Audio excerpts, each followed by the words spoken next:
This is tonight's project. It's like a little milk carton, and there's a story behind this. So I've recently had a wedding commission that I've been making favours for, and this is based on the favours that I made for said wedding. So as you can see, it's got some of that gorgeous foil all the way around it, but in the size of your hand, it's still dinky enough that you could have it as a favour, a table favour. You could include it in a package amongst some other things, but it's a nice size that you can get some like little sweets, chocolates, some little treats in there, and it's got a sturdy base to it so that it'll hold all those items. And then I've finished it off. As you can see, we've gone for a bit of a real red theme today. So it's real red ribbon, and we've got the sheer ribbon today, but I might swap it out for the other one that's in the catalogue at the moment. We'll see. Red foil. This is the 'Tis the Season designer series paper. So as I say, this is one of the many stacks that is in the 15% off sale. And then we're using the Peace and Joy stamp set for the sentiment. But I'll get cracking and show you how we put this gorgeous little box together. Okay, so a few supplies needed. So what have we got? We've got a piece of, and I'm going real red again, I'm not swapping out the colours this evening. So this is 5 inches by 7 inches, and then we've got 6 pieces of foil. So we've got 2 that are 1 3/8 by 1 inch, and we've got 4 that are 1 3/8 by 1 5/8. So these 4 will go around the bottom of the box, and these 2 do the front and back of where we've got those triangular sides. We've then got 4 pieces of designer series paper that are 1 1/4 by 1 1/2, and that's to sit on those foil pieces around the bottom. And then we've got 2 pieces that are 1 1/4 by 1 7/8. Not 1 7/8, apologies. 1 1/4 by 7/8. So 7/8, 1 1/4, and they will sit on the foil pieces that go at the front and top. So we'll just mind them out of the way before I go lose them or stick them to something. And then I've got a scrap of Very Vanilla, and this is what we'll be stamping on this evening. I say a scrap, it's actually quite a large piece, but the smallest one I have to hand. So we'll grab my scoreboard.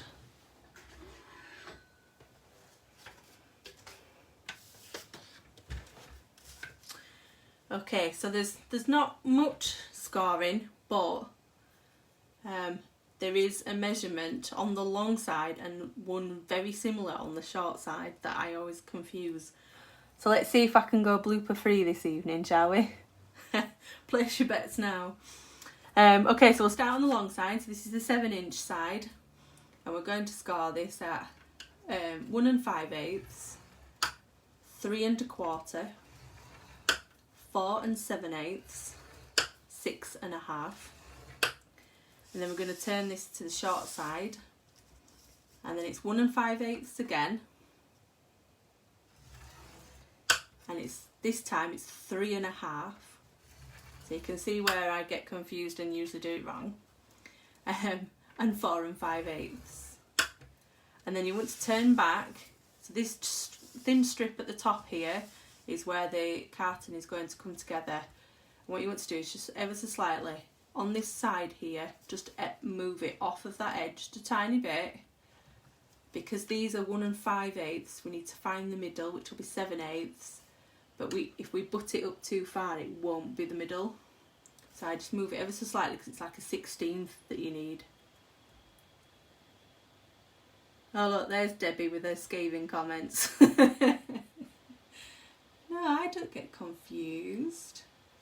So we need to score at 7/8 in the first rectangle. We miss a rectangle, and then in the next one it's let me see, 1, 2, 3, 4, 5, it's 4 and 1/8. Yeah, that's right. So 7/8, 4 and 1/8. And that's all the scoring we're doing on the board.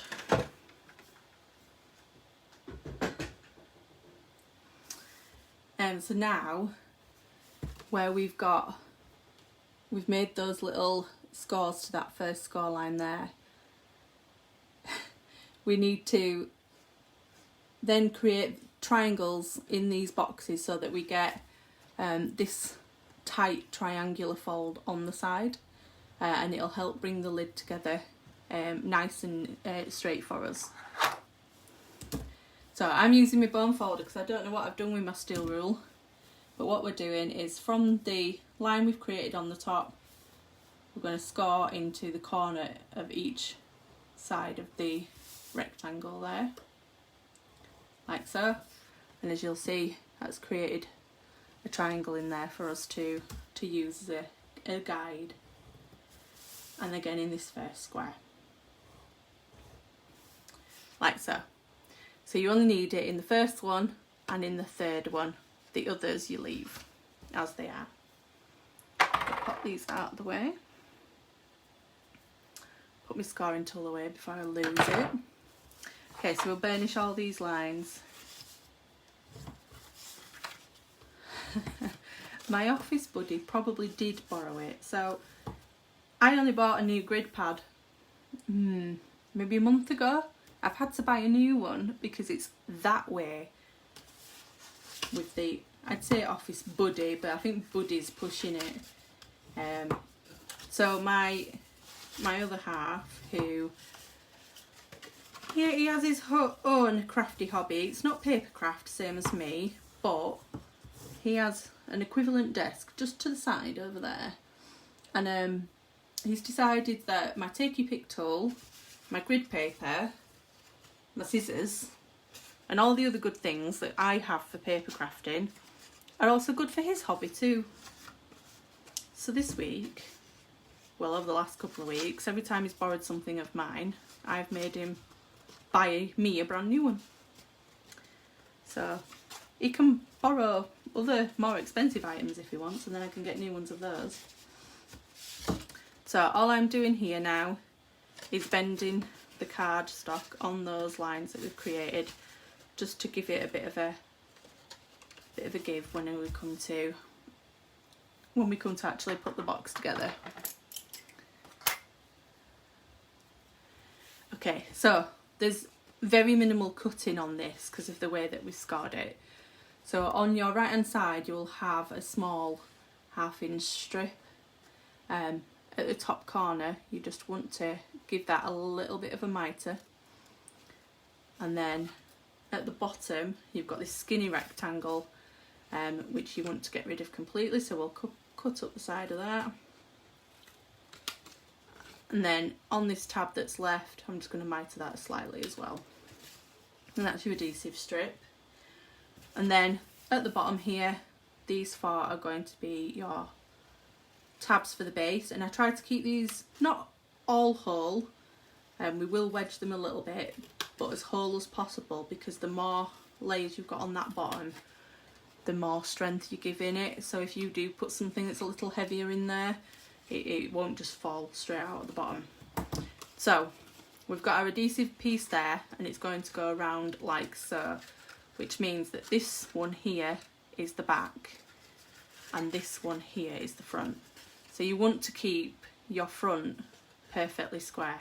So I'm going to tuck that out of the way, and I keep my back square as well. And it's these 2 side pieces that correlate with the triangles we've made that we want to wedge. And I'm not wedging too much, just a little bit, so that when they fold over into the box they're not causing it to misshape. And then again I'm going to take a little bit off the edge here as well, just to shorten them ever so slightly. So wedge, wedge, and then a bit off the end, like so. And then I'm not going to put the box together yet, I'm going to decorate it first, because I find that the panels are added easier when the box is still flat. So here's a question for you all. This evening I am using my AirPods as a microphone, so it'd be nice to know if the sound is any better, any worse, or you can't tell any different whatsoever. Then I know not to bother next time, or whether I need to keep them going. Okay, so 4 foil pieces. Just a quick reminder, these are 1 3/8 by 1 5/8. So 4 of those, and then we've got our DSP, which is 1 1/4 by 1 1/2, and these will sit on top. So I'm just going to flip these over and get some adhesive on the back.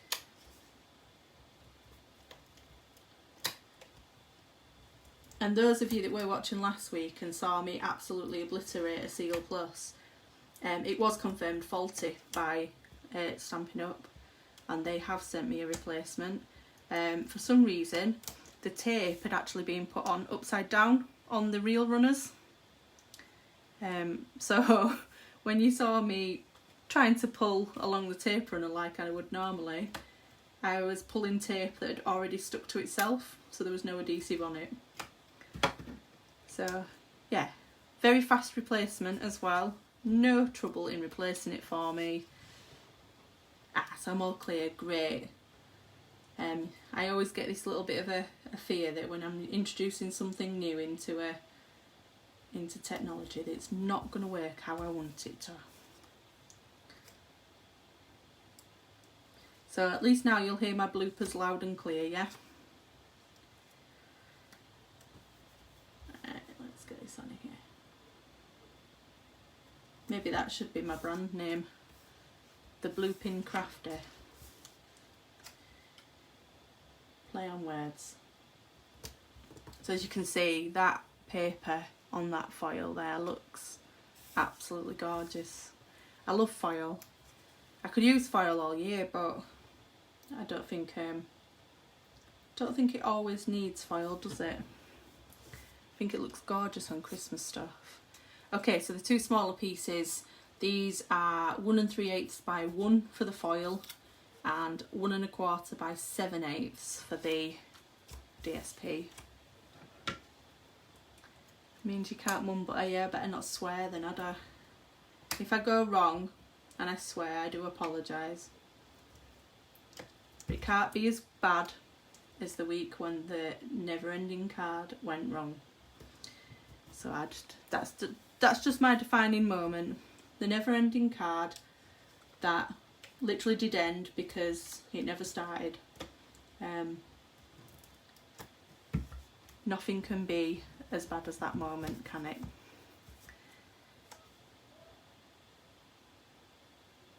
Okay, so that's those. So we'll flip these over and get them onto our carton.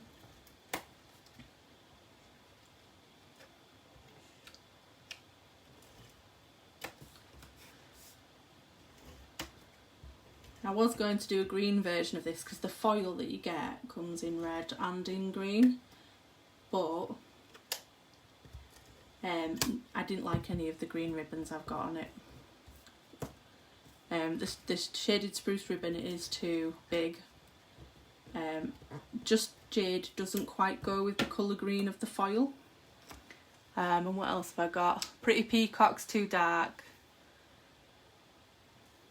I don't want to be known as a bleeding crafter. Well. Some people probably already refer to me as that. Especially people on my Facebook friends list who just get pictures of my crafts all the time.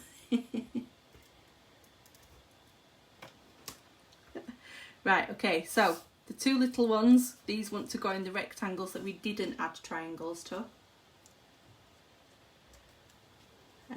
Like so.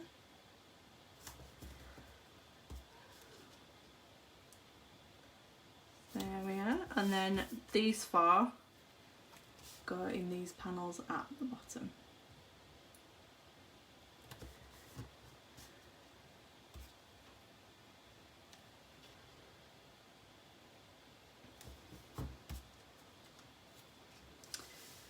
contrast with the green. Well, you'll be glad to know that I've actually got a different project that features the green, and it's either going to be my video on Monday or it's going to be my project next Friday. I haven't quite decided.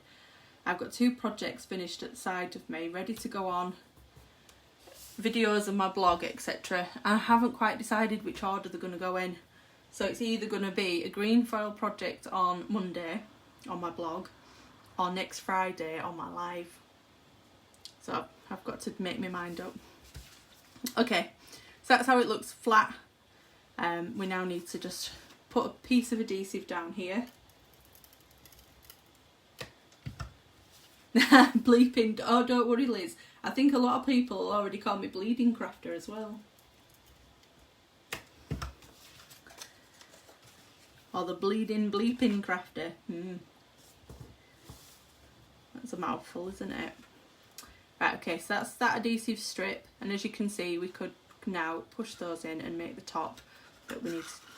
So I'm going to pop the sides in at the bottom.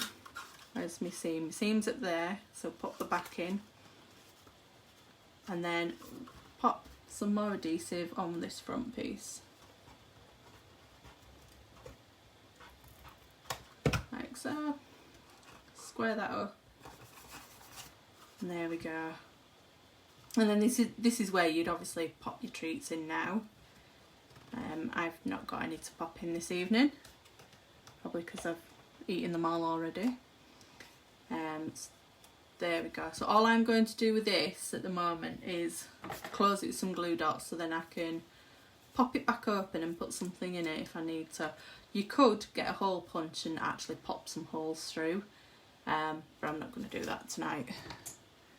This one has been closed with glue dots so that I can get back in there if I want to, and if I choose to then give these away I can pop something in. So I'm literally just going to pop glue dot there,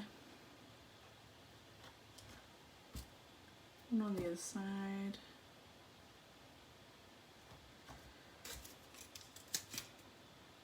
And then here. And it is a lot of glue dots to close it up, but I'd rather that than have to try and get in and out of it over and over again.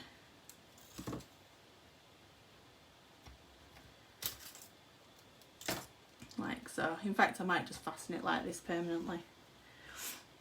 Right, okay, so let's get decorating. Pop them over there. So what have I got this evening?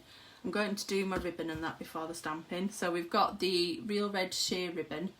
This is gorgeous. As you can see, the edge is a bit thicker, but the in-between is so sheer, it's lovely. I'm doing something special with this ribbon this month, so you need to keep your eyes out on my Facebook page for an announcement that should be coming probably next week. So my unusual way of doing bows: 1 rabbit ear, 2 rabbit ear, cross them over and loop them through, and then we'll just adjust the loops to get the right size bow.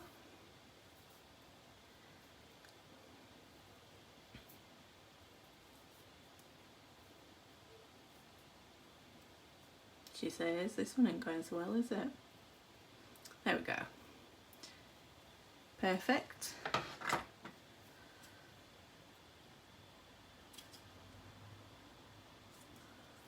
So that says ribbon ready. Pop that out of the way. And then I've also got these wonderful gems. So when these were in the catalogue, I wasn't 100% convinced by them, but I got some anyway.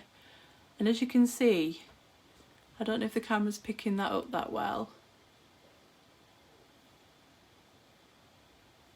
but you can see that there's like little blobs of glitter in them that just shimmers through.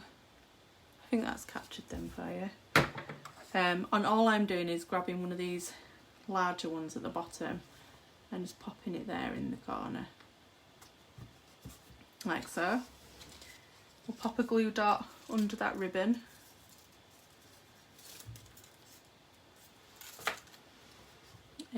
So pop that there, stick the bow on.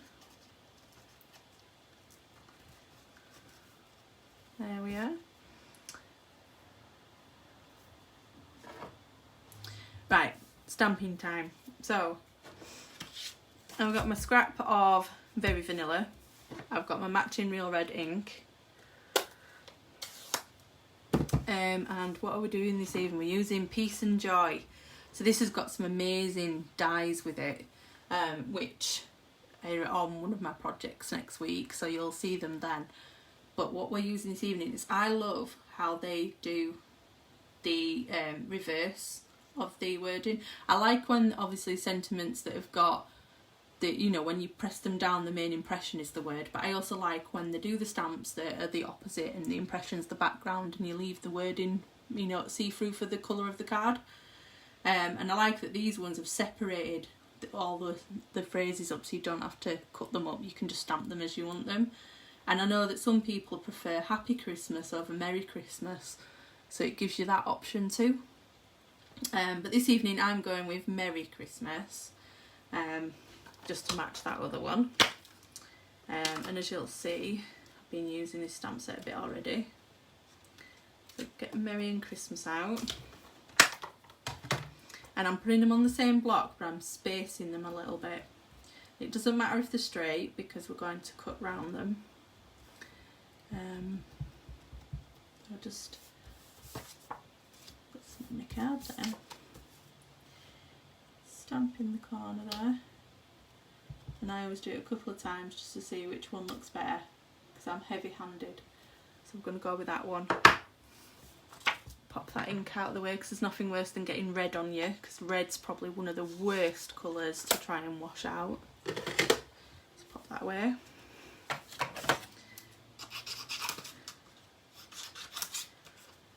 Okay, so all I'm doing now is using my snips and eyeballing around the edges. Get a bit closer. I want to leave just a sliver of the vanilla around them, just so that it gives it that pop off the rest of the red.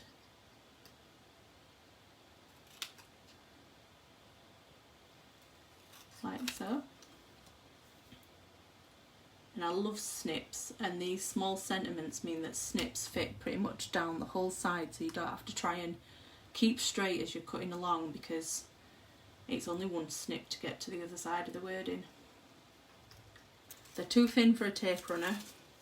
You could use Tombow, but when it's a thin thing like this, I always find Tombow sometimes a little unpredictable and you end up with glue everywhere, if you're like me anyway. So I'm just putting a glue dot on each side, like so. And then the same on the Merry as well.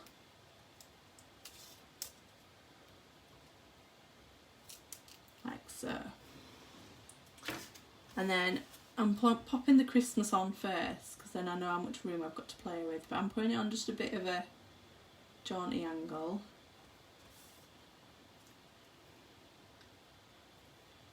And then same with the Merry.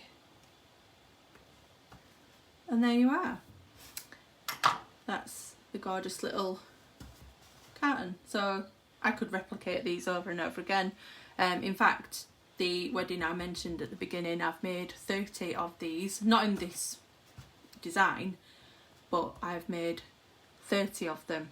And Miss Debbie, who's on the stream at the moment, was here the other week helping me bow them and clip them and all sorts. Yes, an advent calendar. You could put clips. I have some gold little bulldog clips that you could put on the top. Maybe have a little bit of string or something and hang them all along it. Yeah, you could do whatever you wanted with them really. I was thinking little sweet treats and then pop them on the tables of my work colleagues. But the latest guidance for offices is now to be working at home again, so they wouldn't see them if I put them on the tables. So I've got to think again as to what I might be able to do for them this Christmas. So I'm going to make quick decision on what we're going to do this week right now. So next Friday I'm going to do this one. So the green foil will be on my blog on Monday now. Now I'm showing you this. So this is next Friday's project, and this is using the carryover paper. Well, it's a returning favour from last year. This is the, can she remember what it's called? Can she not? Dear me. What's it called? I can't remember. But we're using a silvery paper because I wanted to show off a silvery ribbon, these gorgeous dome elements. I will remember the name of this paper even if I have to look on Stampin' Up now, because it was such a popular paper last year. Let's have a look. Pattern paper. But it's a 6x6 stack, and on the other side is photorealistic winter scenes, and they're so pretty. It feels like frost. There we go. So it feels like frost 6x6.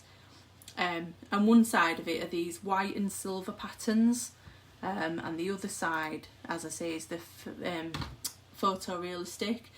And so this box, once we take the ribbon off, is holding 8 tea lights, and these are quite the big tea lights. These are burn for 6 hours tea lights, so they're quite chunky. But it means you could probably fit more of other tea lights.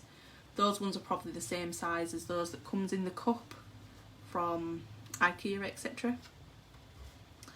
Okay, so pop that back on there. So we'll do this one next week, and I'll see if we can do a variation of it. But I really like that bow, so I'm not touching it. I won't get that bow on camera next week. No way. No way will I get that on camera next week. So admire it now, because next week's will look rubbish. Right, okay, so I think that's it for this evening. I've got a lot of fun projects lined up for October. Might throw in another Halloween one before we get there, because I mean, who can resist that Halloween paper? It's lush.